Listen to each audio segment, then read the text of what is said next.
Problem 3.2.6. You're given this circuit and asked V naught using mesh analysis. So mesh analysis, we need to assign the mesh current. This is I sub 1 and this is I sub 2. However, we have independent current source as in between two mesh current. Therefore, we need to do super mesh. Super mesh is gonna be something like this. Step number 1, in this case, to work on the super mesh, starting with this 1K here. So 1K times I sub 1 plus 2K times I sub 1. Those are the two components with I sub 1. And then we need to move on to I sub 2 plus 2K times I sub 2. This is what we did. And minus 12 is this mesh current entering the negative terminal of the 12 volt voltage source. And then plus 1K times I sub 2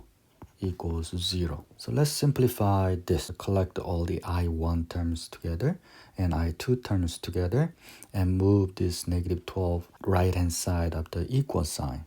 Then we have 3K times I sub 1 plus 3K times I sub 2 equals to 12.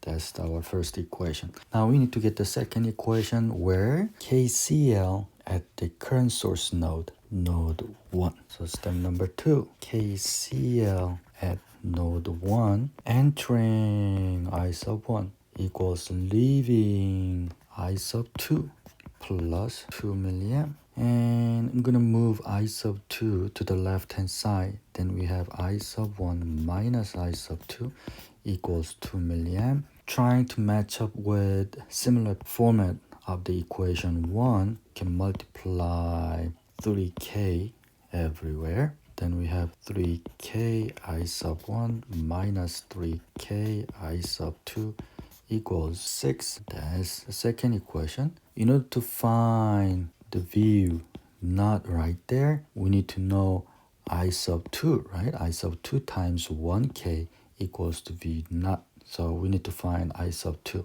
Let's rewrite these two equations in here. 3K I sub 1 plus 3K I sub 2 equals to 12. 3K I sub 1 minus 3K I sub 2 equals to 6. And we want to have I sub 2, so we're going to do 1 minus 2. 6K I sub 2 equals 6. 3K minus 3K will give us 6K.